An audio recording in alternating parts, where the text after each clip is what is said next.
Hey guys, what's up? It's Nicole. Welcome back to my channel, Real Talk Recovery, where we talk about recovery from addiction and I share my life with you.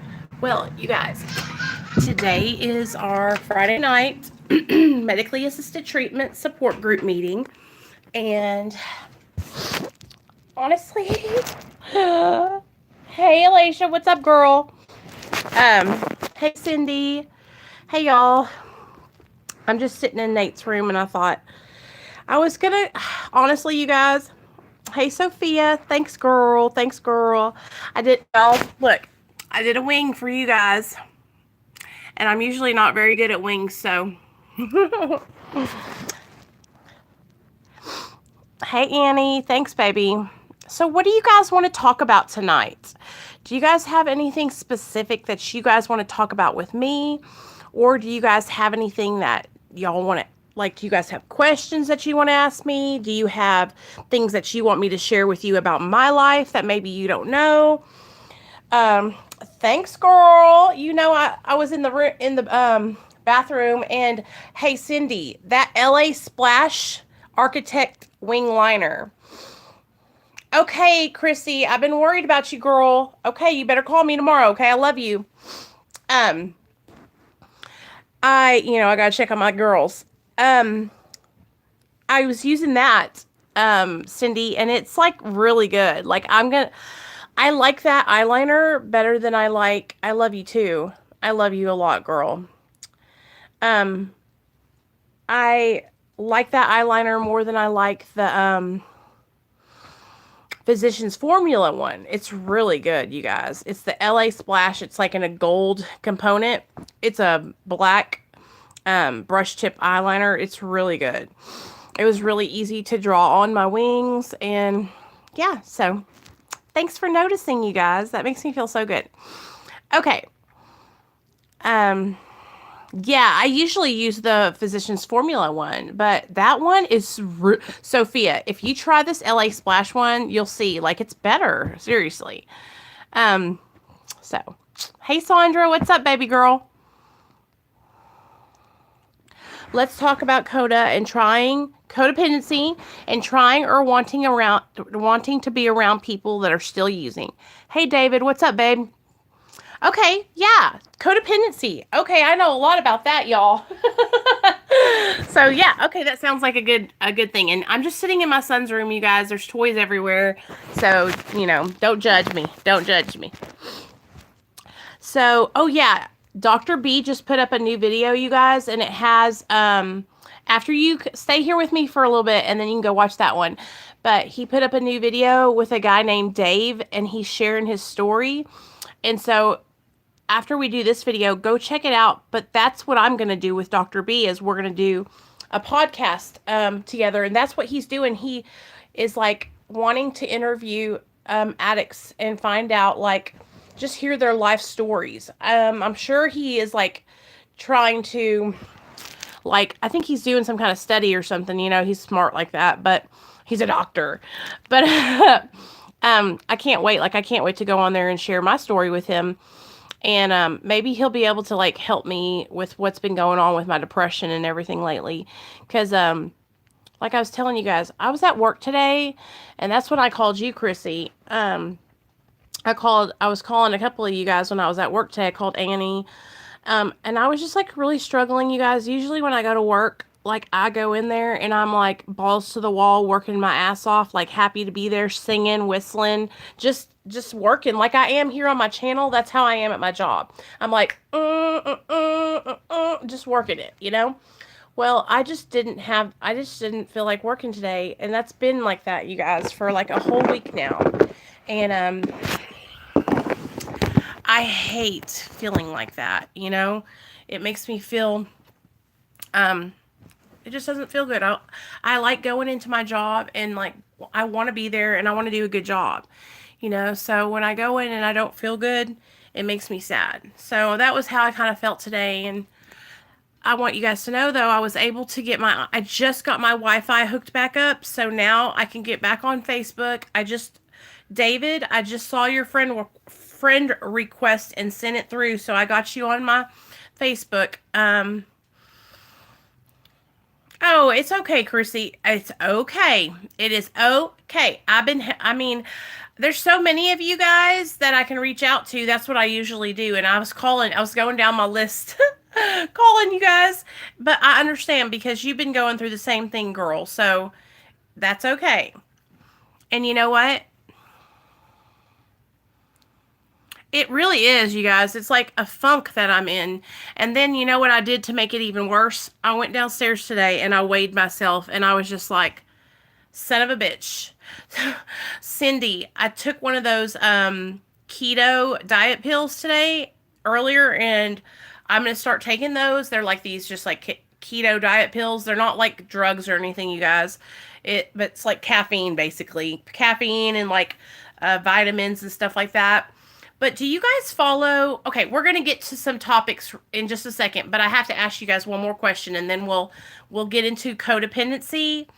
And we're going to talk about codependency and we're going to talk about stinking thinking, wanting to go around people that are still getting high. Okay? Okay, so but first, one question.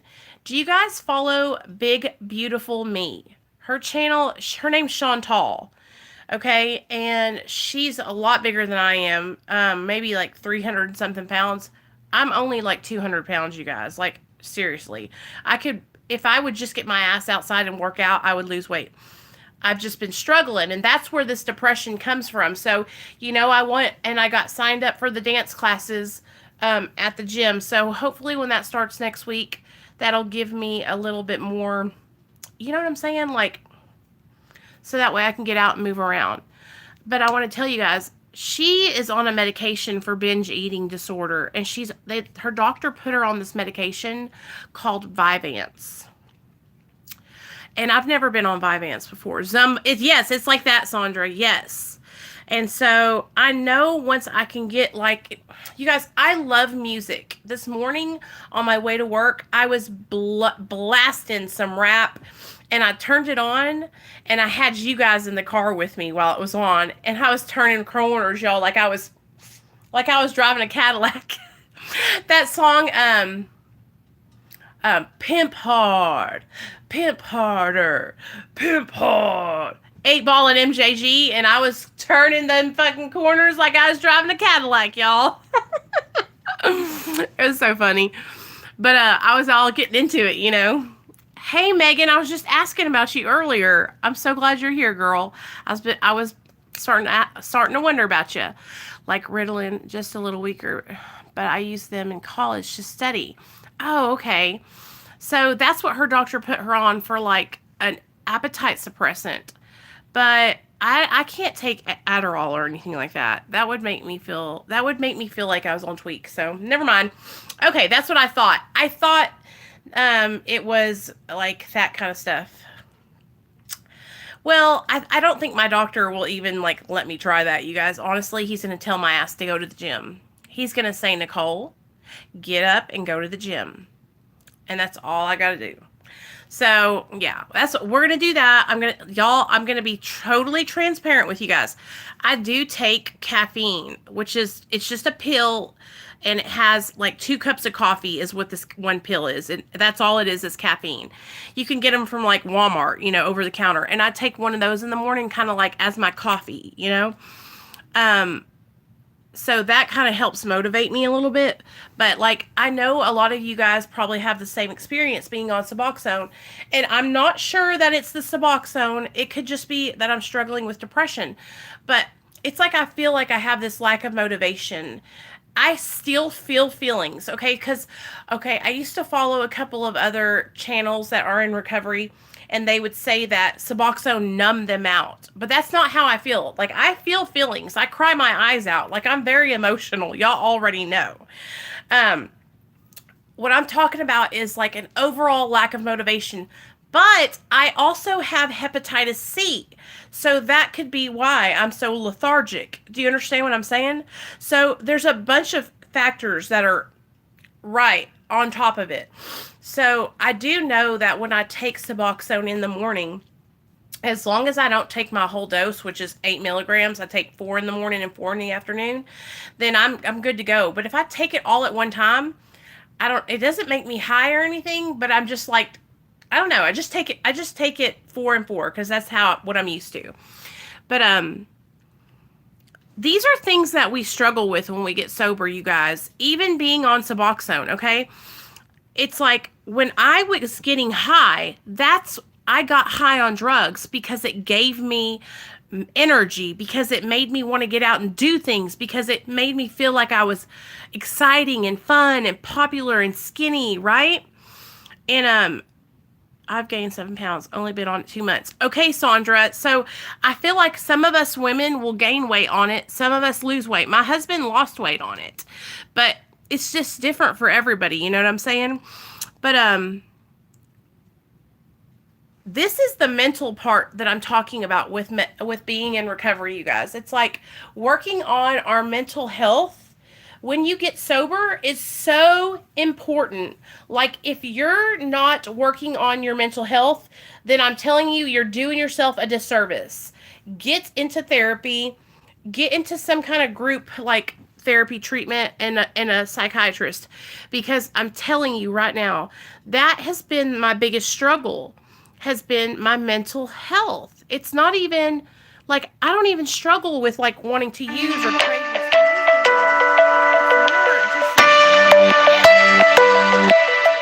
Sorry. Leanne, I'm on a live stream, baby.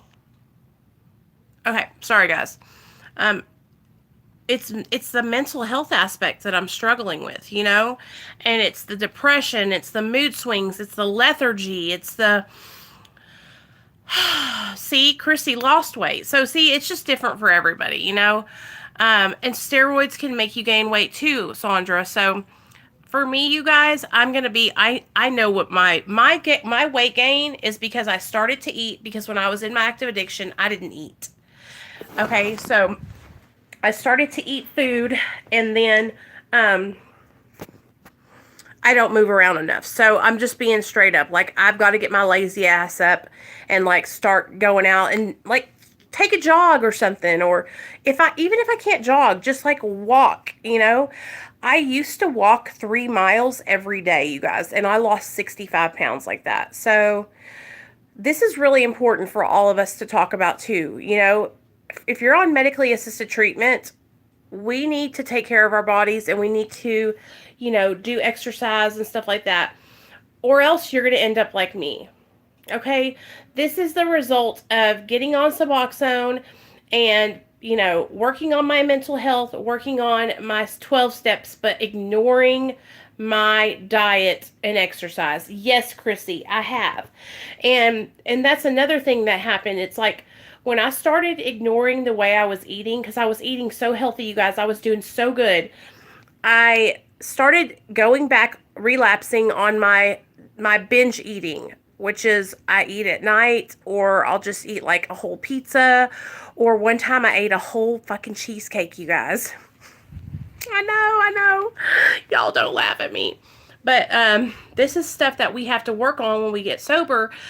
Because if we don't, like I said, you're going to end up like me. And this is like, I'm struggling now. Like, this is something that is really affecting me. And for me, this feeling of like overweight and not feeling beautiful and not feeling confident, it's affecting my self-esteem. It's affecting every part of me, you know?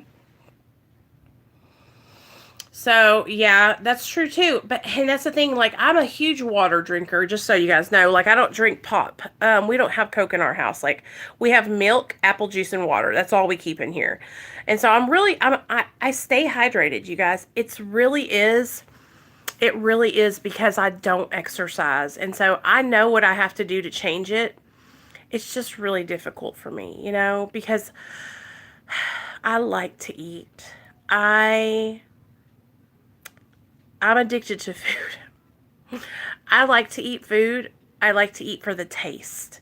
Not because it's good for me. Not because I'm hungry. I like to eat. You could put me down with a fucking 700-pound man, and I could smash as much food as a 700-pound man can. Me and my dad, we went to New York. My parents lived in New York for a little bit, and I visited them when I had a year sober. Sorry, my nose is itching. I visited them when I had a year sober, and my dad took me and my husband out to eat at this Italian restaurant, right? At this Italian restaurant, you guys, the meatballs were like this big. And I swear to God, me and my dad ate like 2 of those meatballs, a fucking thing of baked ziti, a fucking thing of um, eggplant parmesan. I just love to eat. So I've got to get myself, in check and start treating myself better, because here's the thing, you guys, like, if my boobies, this is another thing. My chest is so big, okay? Like, my boobs are so big, you guys, that I can barely breathe because they weigh me down, okay? So not only am I walking around with my belly poking out, but I got these tits that are bigger than a damn bowling ball. 2 of them. And so that is like, makes my back hurt, and then it makes me feel sweaty all the time. I mean, look at this. It's like they're just, they're in the way. I can't even be like, David. But y'all know what I'm saying? Like, I know you women can understand what I'm talking about. It's annoying. And so then so this is what I have to do. Before I can even go work out or anything, you guys, I literally have to get a sports bra and wear 2 bras that will strap these bitches down. Because if I don't, they will knock my ass out. So, take care of your bodies, you guys. Even if you don't want to, try to get out and walk around a little bit, because I'm telling you, like, I'm kicking myself in the ass now for letting myself go and not staying on top of my health, when I got sober. And so I'm glad I'm in a good place to where I can, I can change and make good changes, Like, at least I'm alive. I'm 4 years sober tomorrow. I can make good choices, and I can start, eating healthy and working out and all those good things. So I can still make changes. So, it's not the fat lady ain't saying yet. Okay. So, let's talk about temptation. Let's talk about friends that are still getting high. Okay. So I got a story for you guys. Okay. I have a friend, and her name is Jennifer, and we have been friends for 12 years, okay? And she called me this morning, and I was at work, and she was right by my job, so I told her to come over and see me. I said, sure, girl, come by and see me. So she came by to see me at my job. And Jennifer is, she smokes pot and takes Xanaxes, and she still does stuff she's not supposed to do. And so she came by to see me, and we were like talking and laughing and just all kinds of funny stuff. And then for some reason, you guys, I'm not even lying to you, the devil goes, ask her if she has a Xanax. I didn't ask her, but the thought actually crossed my freaking mind. Because I don't know if you guys remember, but I've told you guys a story probably like a year and a half ago, where it was probably when I had a year sober. She came over one day and she had Xanax, and I talked her into giving me like 3 footballs, and she gave me these 3 footballs, and I put them in my wallet. Okay. So I put them in my wallet. My husband came home that night, and the next morning he woke up and he was wanting to go get some food from, like, go get us like, pancakes or something. And so I was like, oh, get $20. It's in my wallet. Well, Neil went in my wallet and he found those Xanax footballs, and he was pissed. So not only did I get caught with the Xanax footballs, but he also threw them out and flushed them, and I didn't even get to take them because I was too scared to take them the night before, because I thought when he got home from work he would know I was high. So that was the one time, you guys, I almost relapsed, because I like really had them in my hand, but I was too scared to take them, and I put them in my wallet. My husband ended up finding them. Well, hey, Amy. Well, I was at work today, and I'm grateful that of course I didn't ask her for them, but the thought came into my mind. So I want you guys to know, like, I'm not perfect, but those thoughts sometimes come into my mind. But like, for something that I know for sure is that I can control my thoughts. Like, I don't have to act on that thought to go, hey, Jennifer, do you have a Xanax? You know what I'm saying? Like, just because that thought came in, it was like the thought came in and then it went out and I just let it ride. And I was like, okay, girl, I'll see you later. I got to get back to work. And then she left and that was it. But it's like, I've got to stop. Like, we don't see each other, but maybe once every 6 months. But even that, it's too much of a temptation for me every single time, you guys. Krissy. Hey, Jason. Well, hanging out. Like, she came up to my job, y'all. I wasn't hanging out now. Yes, Sophia. So I didn't get them, okay? Duh. If I got them, I wouldn't even be on this live stream right now, y'all. I'd probably be in Walmart, like, shoplifting. Y'all better recognize. But, yeah, so that's what I was getting to. I can't be having her stop by my work. I can't even, like, it's such a temptation to me. Still, you guys. Still. Okay? And it's just like, and it's not like I thought, oh, I'm cured now. I can see. No, you guys, like, I didn't even think about that. But when she got there, that's the first thought that came into my mind was, damn, man, I wonder if she has Xanax, you know? Right. So that's usually how it is. Like, now that this happened, what I'll do is when she calls, I won't answer her phone calls because it's just too much of a temptation, you know? But I guess the reason why I'm sharing that story with you guys is because, like, these things happen to me. You know what I'm saying? Like, I'm not perfect, you guys, but I'm trying my hardest to stay sober and do the right thing. And I don't want to go out and relapse. You know what I'm saying? But I got to tell y'all, like, sometimes those thoughts come into my mind and I'm just like, are you fucking crazy, Nicole? Right? Right. And so now, so that happened with Jennifer. And so I love her so much. And she's never going to get sober, you guys. So I just cannot hang out with her. That's why, like, if she calls, I'll say, hey, girl, what's up? But, like, I shouldn't have said, hey, come by and see me. Because I should have just been like, oh, I'm not around, you know. But hindsight's 2020. I didn't pick up. I didn't use. I'm sober. So, you know, that's the important part. But I'm sharing this with you guys to tell you that even at 4 years sober, I still have these fleeting thoughts, you know? And even at 4 years sober, sometimes my mind is like, hey, that's a good idea. You know, like, here's another thing that I kind of dabbled with playing in my mind. A girl that I used to be friends with for a long time called me probably, like, Krissy, when was that? Like a month ago, I was talking to you on the phone about it, I think. And she was hallucinating at her apartment, thinking that people were coming in through the attic. And so she wanted me to come over and help her pack her stuff to move because she was moving into a new place and she was high in this house. Annie, it was you. Okay. I knew I was talking to one of you guys. And she was high as hell, y'all, talking and saying somebody was in her house. And it was just like like an aha moment for me, because it was like, I remember me being just like that. I remember hallucinating and thinking people were there that weren't there, and just being in the most awful place ever, you know? And so I actually thought maybe I should go over and help her, right? And then, oh gosh, who did I call? Was it you, Annie, that I called?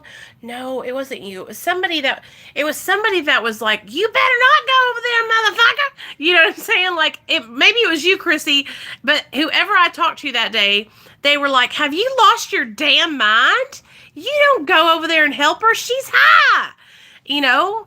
But even then, like, I'm telling you guys, like, sometimes I'll think, oh, I can go save this person, right?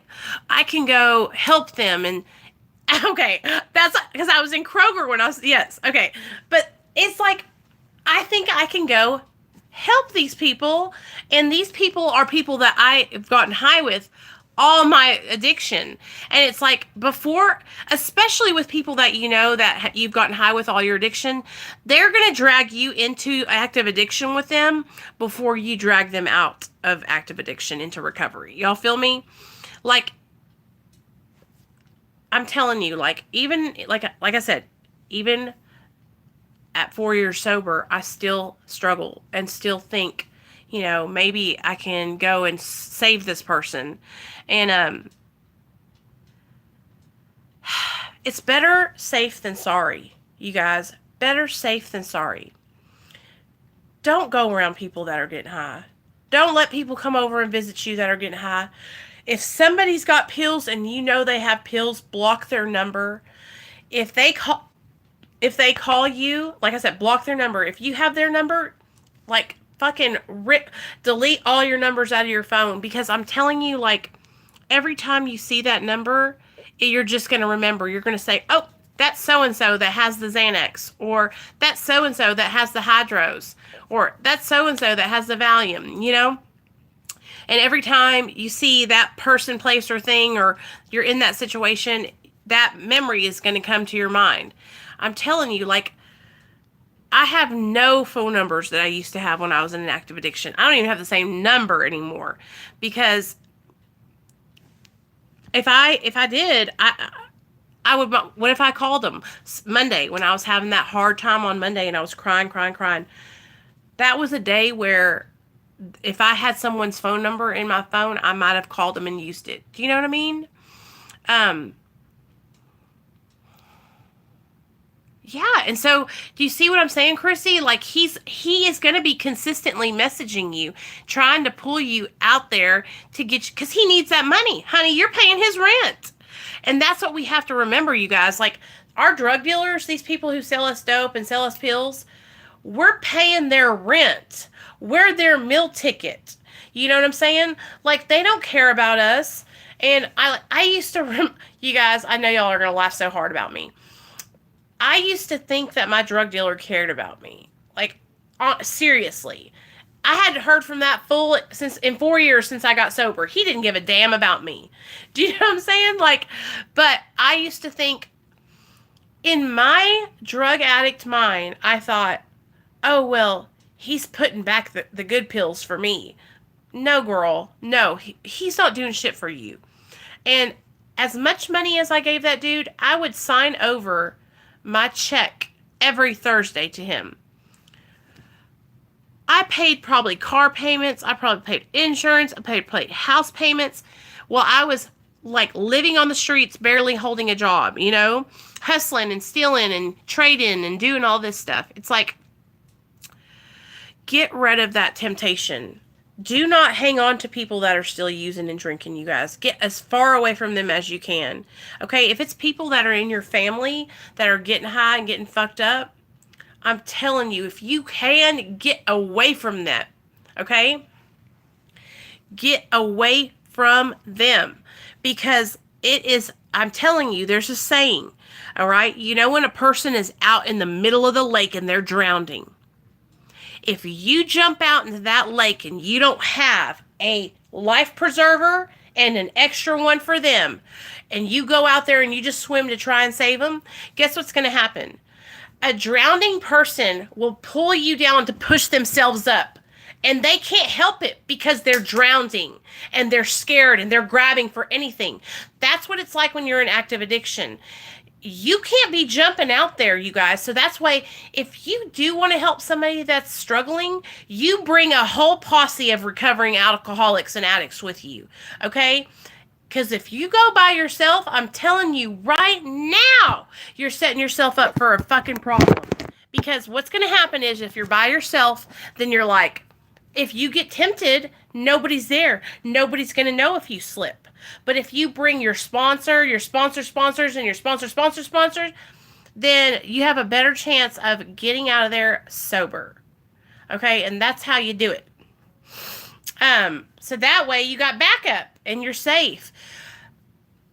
I can remember, and this is before I ever even worked a 12-step program, you guys. This was like when I just started going to meetings.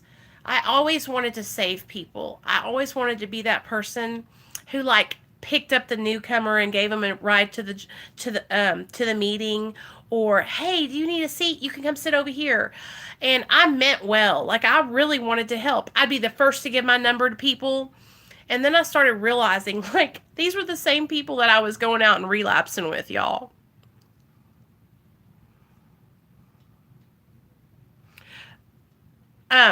What Annie? Tell him why you can't too. Yes, the fixer, okay? And so it's just like I'm telling you guys, like I promise you, like I would never tell you guys or suggest anything that would like that I want you guys to stay safe. And that's why when we go to help others, if somebody's in active addiction and we go to help them, that's why we bring other people who are in recovery with us. That's why women stick with the women, men stick with the men. Because if you're a man and you're going to help a woman who's in her active addiction, and she's like in her active addiction, and you're going to pull her out of a trap house or something, you need to have a woman there with you, because that woman needs to be there to watch and make sure that everything is copacetic, that the girl that's in active addiction isn't crossing any boundaries, that you are doing what you need to do. Because here's the thing, when someone's in active addiction and they're high out of their mind, they could think something's happening that's not. If you're a man and you go in to rescue some girl out of a crack house and you're pulling her out, she could say, he's touching me, he's feeling me, he's raping me, blah, blah, blah. Like, I'm telling you guys, like, women help the women, men help the men, okay? Don't fuck around and get yourself accused of being a pedophile or a predator or a 13th stepper, okay? Because it's just, you don't want to have to deal with that. You know what I mean? That's why it's like, it's just better safe than sorry, and it's better off for you. You know what I mean?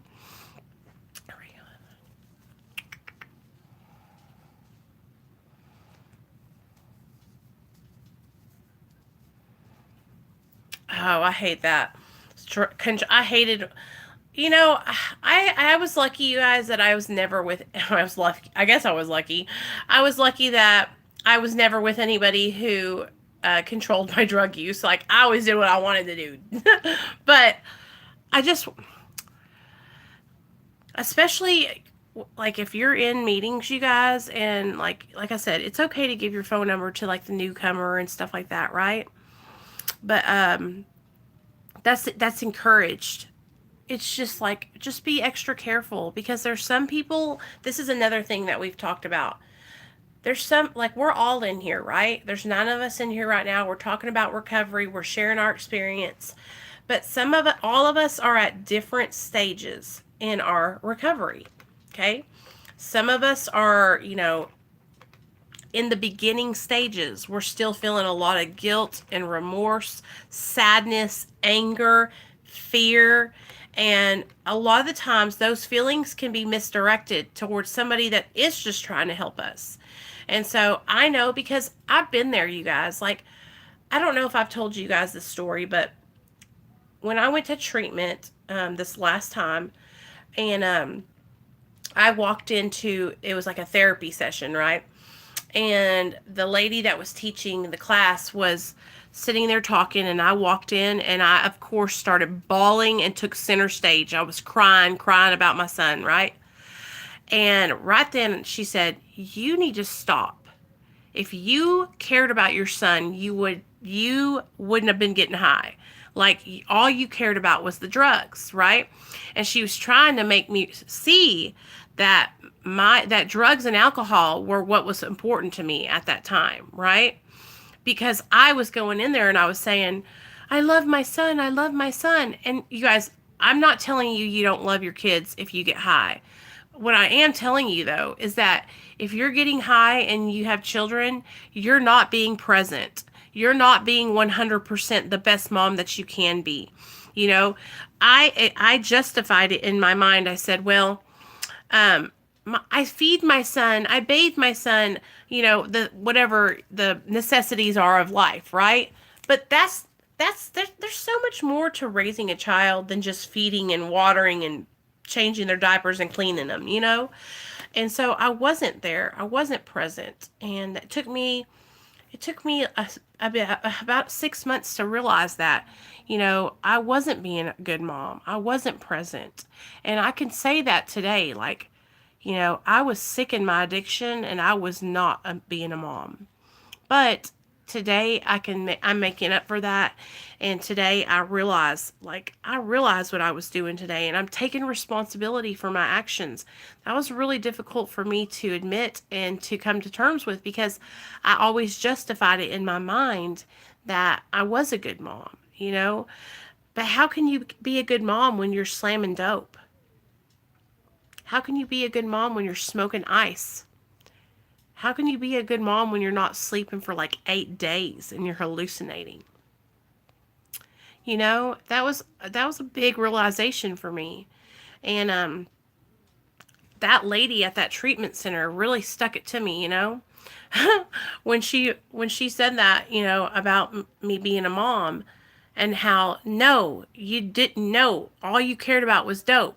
It was like a slap in the face, but it was like the slap in the face that I needed to wake up. It was like a realization for me, because, oh, that's the cops. I heard sirens. I really thought that I was okay, and that is that delusion that we have, you guys. Like, I still had this delusion that I was controlling my addiction and that I was in charge.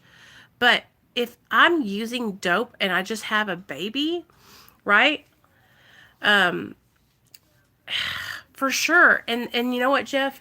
It's not because, like, I don't think, I'm not going to hook up with nobody. I love my husband, and I think that you love your wife. You know what I'm saying? But it's not me and you I'm worried about. It's the active addict that we have to be careful and protect ourselves against. Because I remember when I was in active addiction, y'all, I would pull some stuff out of my hat. I'd say, he fucking touched me! He touched me! Or the cops would be grabbing me, and I'd be like, he broke my arm! You know what I'm saying? So we have to protect ourselves, because, like I said, if I know addicts like me, if they were anything like I was, shoot, I was falling on the ground convulsing, y'all, if you touched me. I'm suing. My neck, my back. I need some money. So that's what, when we do service work and we're like trying to help our friends or whatever, that's why I always say, like, bring other sober support, bring your sponsor, bring your, a mentor, like, if I could say if you're going to go do an intervention and you got like yourself and 2 other people, that 3 people. So that way you got somebody backing you up and then somebody backing them up. You know what I mean? And if you can get the fucking police involved, bring them too. And hospital people, the doctor, bring them too. You better bring a witness. Can I get a witness? I thought you were downstairs so I can look in the computer room. I'm right here. My foot's falling asleep. Damn. But, well, my foot's are not, because I'm just relaxing. Can I have a kiss? Well, my dad's here. Me and my dad can play with the little monster trucks, and I play with the big giant monster truck. Yeah. All right. Okay, so we talked about, we know we don't need to go around people that are drinking and using, right, guys? Like, we know that we don't need to be around that. It's just not good for us. Now, I don't know about you guys. It's this. I've gotten to a point where, like, for me, like, my drinking doesn't really bother me that much anymore, but, like, I guess it's because that's not my first preference, right? Like, it's not my preference to go get alcohol. Like, what I mean by that is, like, if we all went out to a family dinner and people were ordering a beer or wine, like, I'm just drinking water or, something else.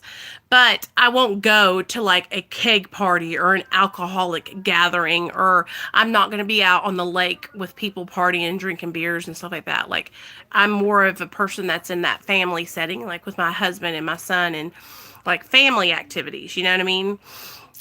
Not party girl activities like I used to be in. So we have to protect ourselves against, just anything can happen. And what they teach us in the 12 steps, you guys, is that Yeah, baby. I have to tell you something. Okay. We stay sober because of our connection to our higher power, okay? We stay sober because of how we are spiritually fit. Okay? So like a lot of times you'll hear people say, well, somebody relapsed and maybe they were, disconnected, not connected to their higher power, not connected to their sober support, not doing their Can you come downstairs to come with me? yeah, hold on, baby. Not doing their 12-step readings, not doing their meditation, and all those things like the meditation, the reading, the prayer, the connection with other people that are in recovery. All that's how you build your spiritual fitness, okay? And those things keep you connected. And so when a person relapses, it's because they're not connected. It's because they disconnect somehow, or they become complacent somehow. They let something go. So, okay, I'm coming with you. So a lot of times people will say, I've got to stay spiritually fit. I've got to stay connected. And so whenever somebody goes out and relapses, I always want to know.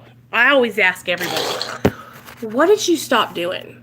You know what I'm saying? Like, if you go out and you get high and you had stayed sober for a little bit before that, what was it that you stopped doing that brought you to that relapse? You know what I'm saying? Like, teach me. I need to know, because I can look back on my relapses and I can identify with you guys. I can tell you exactly where I went wrong, exactly when shit started going haywire.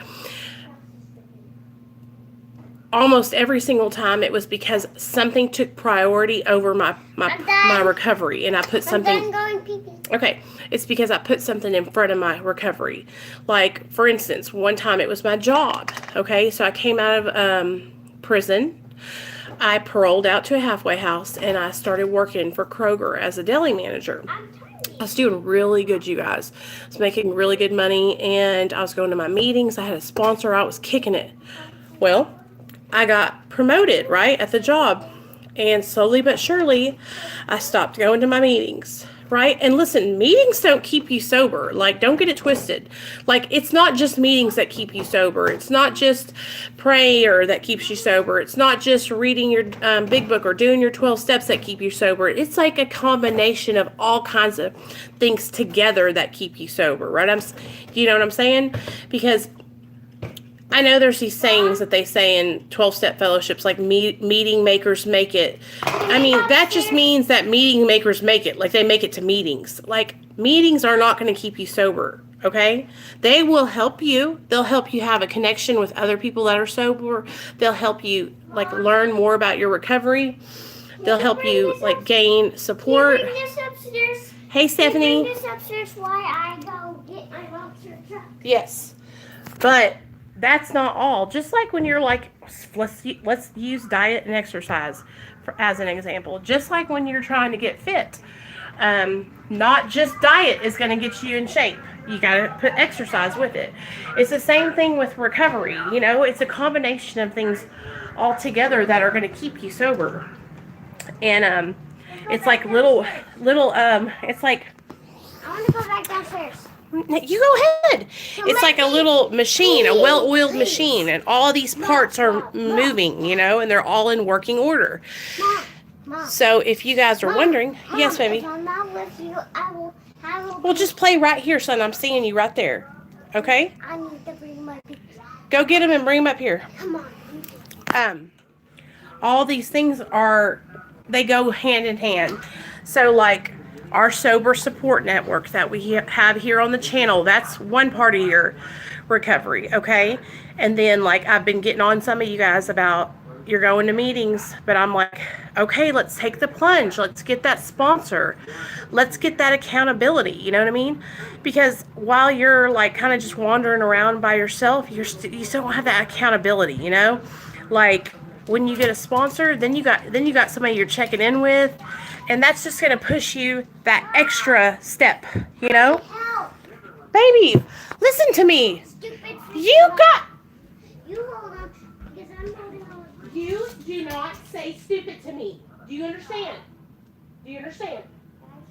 Don't do it again.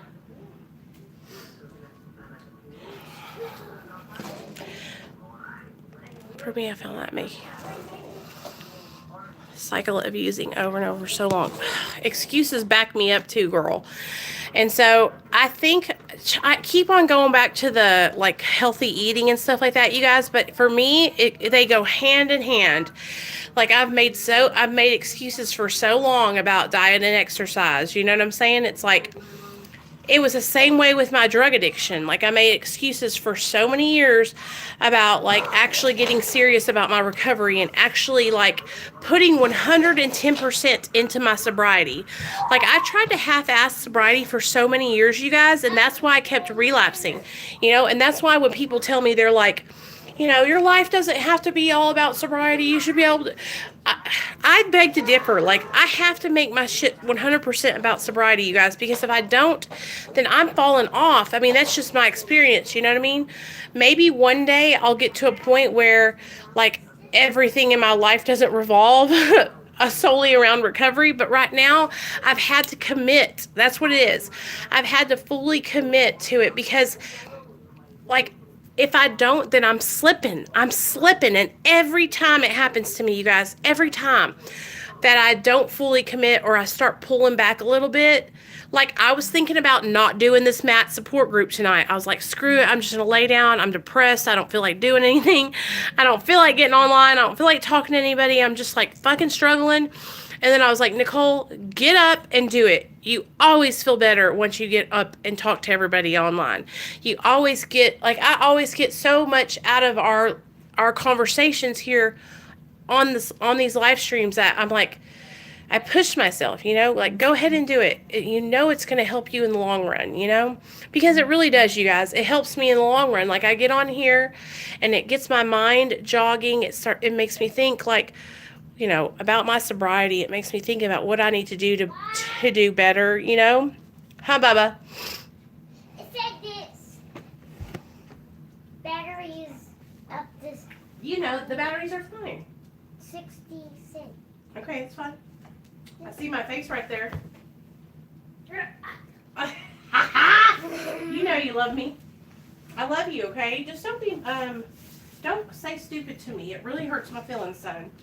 Well, I don't mean it. I just like mean it and it's like. Oh, y'all had to take my bra off. I was about to die. Anyway, I love you guys. Yeah, I was struggling a little bit. Like I said, though, I always feel better once I come on here. So I'm going to get the rest of my laundry folded up and throw everything in the drawers. And I'm going to chill out with my little boy and just relax. And tomorrow, we're going live, y'all, at 8 o'clock tomorrow night. Let's do it at 8, 7:45. I'll come on at 7:45. But we're going to come on and we're going to have a sobriety birthday party. I'm going to go get a damn cake and we're going to have a party. Would this be a good time to go to New York? Would it be a good time to go to New York? Yeah, can you come here? Everybody wants to see you. No. Come here. No. Why? Okay. Try to bring me over there. Yeah. Mom. What? Try to bring me over there. Hey! Ouch! You hurt my back.